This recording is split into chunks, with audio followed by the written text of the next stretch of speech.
శర్వానంద్ హీరోగా రూపొందిన శతమానం భవతి సినిమా సంక్రాంతి కానుకగా జనవరి 14న విడుదల కానుంది. అయితే 4 రోజుల ముందే ఈ సినిమాకి ప్రివ్యూ షో వేశారు.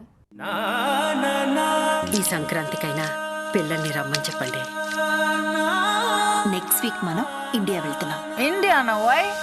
తాతయ్యని అమ్మమ్మని చూడ్డానికి.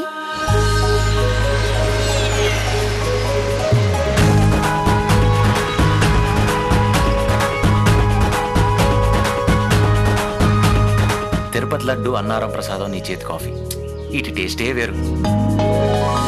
అమ్మాయిలు ఇంప్రెస్ చేస్తే పడరు, వాళ్ళు ఇంప్రెస్ అయితే పడతారు.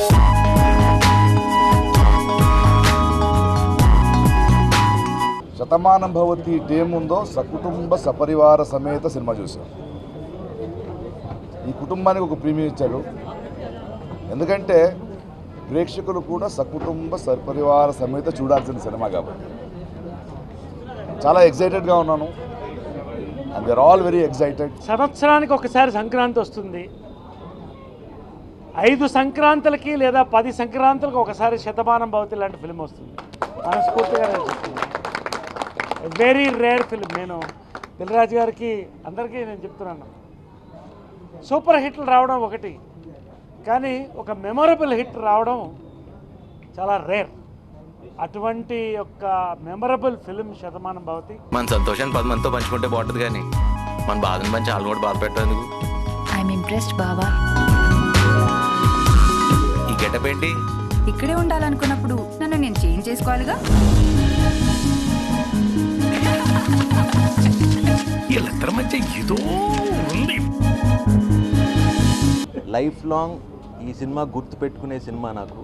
అంటే గర్వంగా ఇది నా సినిమా, రాజన్ నాకు ఇంత మంచి గిఫ్ట్ ఇచ్చినందుకు, శిరీష్ అన్న ఇచ్చినందుకు, సతీష్ గారు ఇచ్చినందుకు, అండ్ ఇంత మంచి కుటుంబం లైక్ ప్రకాష్ రాజ్ గారు, జయసుద్ గారు, నరేష్ గారు, ఇక్కడ అన్న అందరు ప్రతి ఒక్కళ్ళు ఒక 50 రోజులు సంక్రాంతి పండుగ జరుపుకుని ఈరోజు మళ్ళీ ఈ పండుగకు మేము ముందుకు వస్తున్నాం.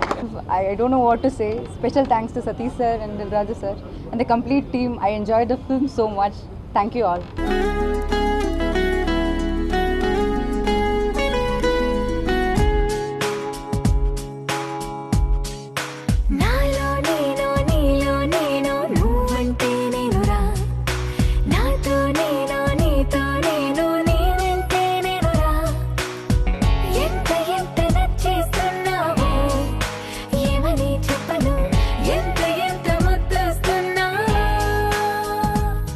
నేను తెలుగు వాడిని చెప్పుకునే ప్రతి ఒక్కరూ ఈ పిక్చర్ చూడాలి తప్పకుండా. ఎందుకంటే మీరందరూ గర్వించదగిన విధంగా ఒక పిక్చర్ మీ ముందు వస్తుంది, అది పండగ వస్తుంది మీకు. సో తప్పకుండా థియేటర్కి వెళ్ళి చూడండి. పెద్దలందరూ ఆశీర్వదించారు, సో ఆడియన్స్ కూడా ఆశీర్వదిస్తారని, ఈ సంక్రాంతి మా సంక్రాంతిని చేస్తారని కోరుకుంటున్నాం. టేస్ట్ కొత్తగా ఉందంటే కొత్త విషయాలు తెలుసుకున్నప్పుడు టేస్ట్లు కూడా కొత్తగానే ఉంటాయి. ప్రేమించిన మనిషిని వదులుకోవటం అంటే ప్రేమను వదులుకోవటం కాదంతే.